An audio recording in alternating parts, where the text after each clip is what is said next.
KnifeDope. More dope. Come and get your fix.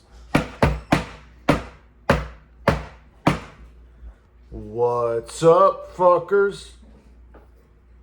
Your boy's back with a fresh batch of dope. KnifeDope. That's right, people. The hits don't stop.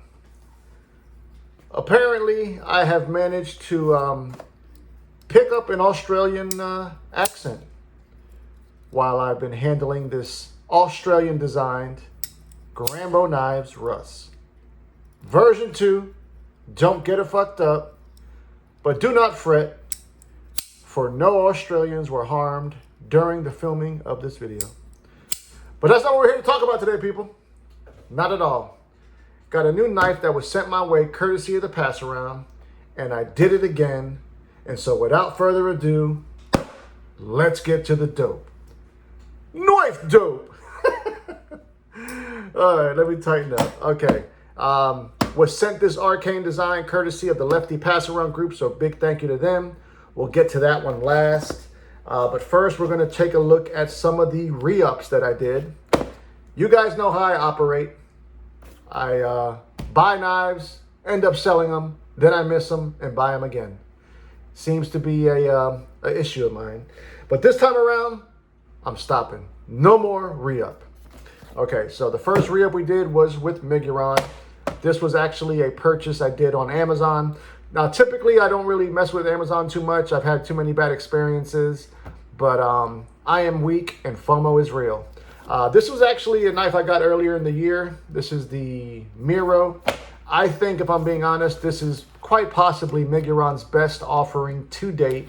The only reason I got rid of it was I used it for a trade, wait for it, to get my Alliance Design Kraken for the second time. So, you know, the number 2 seems to be my number. Now, I don't recall what the price was on this. This was kind of like a midnight purchase, just perusing the interwebs. Next thing you know, it was in my cart, and then it shows up. Now, we've got a couple of forms of deployment. We've got this front flipper, and then we've got a Vero-esque blade windows on both sides of the handle. Love the, they call this like a checkered milling texture on the scales. Similar to Quiet Carry's knurling, but just not as good as the knurling, but it is good, goddammit. Now, the feature for me on this knife that I'm really digging the most is this gorgeous drop point apparatus. We do have a compound grind, so we've got a nice hollow here in your main grind, flat on that reinforced tip. Love that swedge there on the spine of the blade as well. Accented pivot collar on one side of the knife. Plenty of room for disengagement, straight drop action.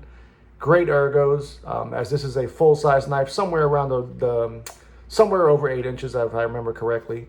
Nice little spot for you to choke up and get that full purchase, no refund. Titanium pocket clip. This is the same clip they put on their budget knives. You know, that's kind of probably the biggest, I wouldn't even call it an issue, but just something I wish they would address. It seems like they've been using these same pocket clips since 2022. Now, Migon has gotten better. You know, they're one of the brands that has seemed to, you know, get better every year. I was actually expecting them to even climb higher than they have this year because they got the potential. But yeah, Migon Miro is now back here at KnifeDope Studios. And then there's this one. A purchase that I had no reason to do, but I did any goddamn ways. This one is coming to us from Quiet Carry. Now, if you pay attention to any of my videos in the past, I always talk about, you know, Quiet Carry being the cheat code to the knife world. And there's a reason for that. Number one, if you're really against the whole made in China thing, you don't have to worry about that with Quiet Carry, as their knives are manufactured in Taiwan. Their pricing is great. The quality is great. The materials, you name it, they got it covered. The other day they made and by the way, if you're interested in Quiet Carry, I highly advise you follow them on IG and sign up for their newsletter because they always announce their upcoming drops. And they did just that the other day. They announced a small restock of the A little bit of Vanek Super Clean memorabilia. They announced a small restock to what I feel is quite possibly their best knife in the catalog. And it came in butcher paper, so you know what that means. You can smell it through the wrap. This is the large drift. Now, I had already had this knife when I ordered this, you know, so this was a first where I actually ordered the knife that I already had in my possession. But I had a plan. You see, when I bought my first large drift back in January of this year, they didn't have many options. It was the last variant they had left, and it wasn't what I preferred. But nonetheless, this is the one I wanted all along. We've got the same knurling, but it is this blade is what really drew me in. I love their stonewash finish. The one that I had prior to this one was the black PVD coated scales, which actually I did not mind, but it had a satin blade, a machined satin blade. And you know, for me, I don't really dig those because the once you start getting scratches on it, it's very visible. So you know, I like to keep my shit on the low. But here it is, once again, in the collection for good, the large drift. After I ordered this knife, I ended up putting the black PVD coated blade version on Facebook, and it sold in 30 minutes. So thank you to the gentleman who bought that one. But yeah, Quiet Carry is my brand. You know, I think possibly outside of Spyderco, I would think that, you know, Quiet Carry would be my second favorite brand. Let's quickly take a look at the collection. We've got the OG drift, which is riding on bearings. Big shout out to AR Customs for that. Then we've got the Grail.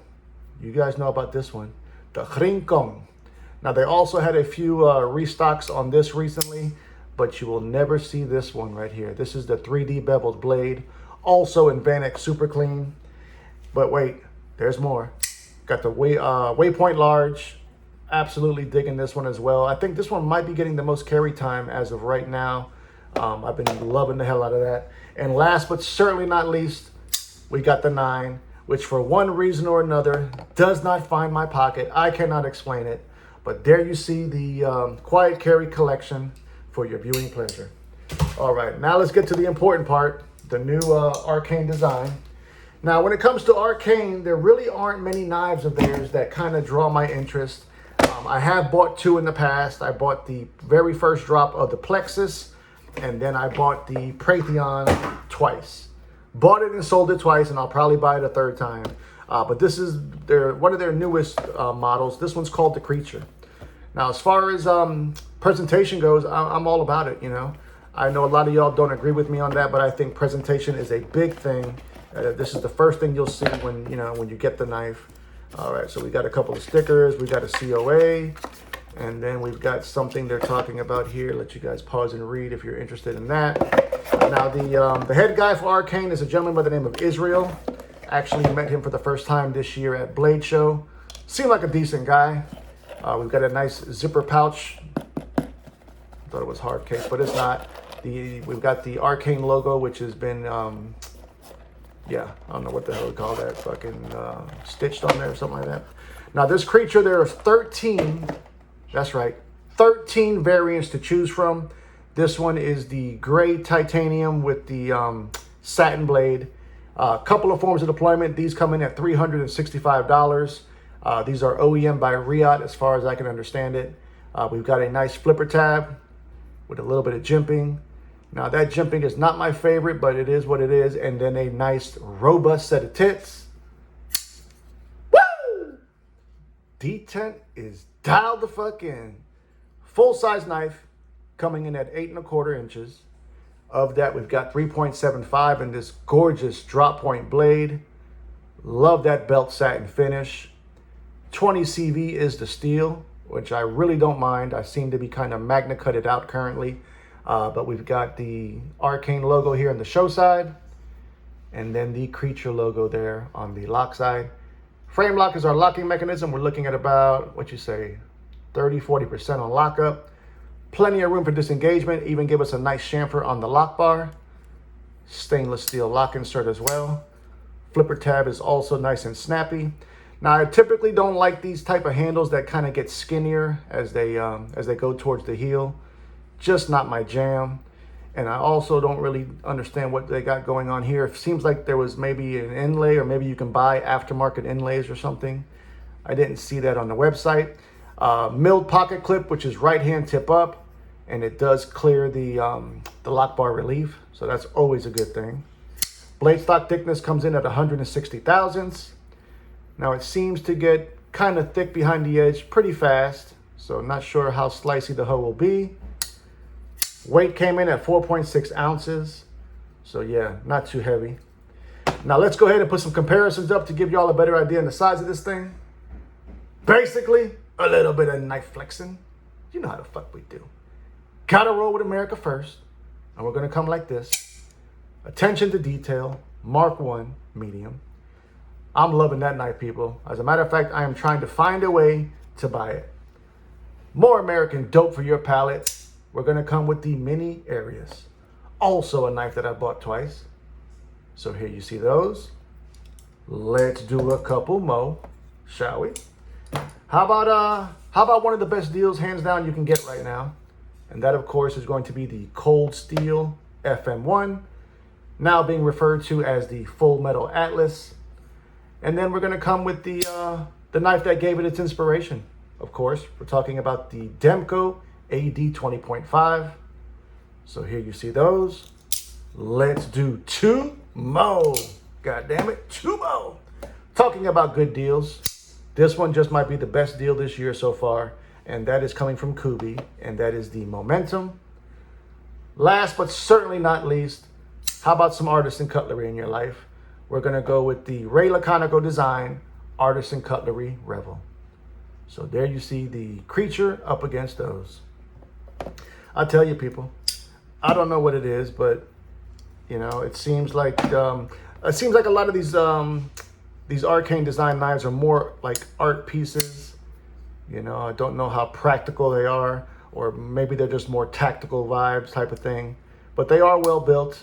Riyadh OEM. I think he may have even used Best Tech at one time, but I'm almost positive that it is. Or maybe he's always used Riyadh. But it's nice and glassy smooth. It is riding on cage ceramic bearings, and yeah, we have that. And lest we not forget the most important part of this video, the re-ups. We have the large drift from Quiet Carry, and then we also added the what I feel is Miguron's best knife, which is going to be the Miro. But more importantly, I want to know what you fuckers think. How do you feel about the re-up? Are you digging that Arcane Design? Tell me all about it. Love you, mean it. Until the next time. Cut something, cut someone, just don't cut yourself.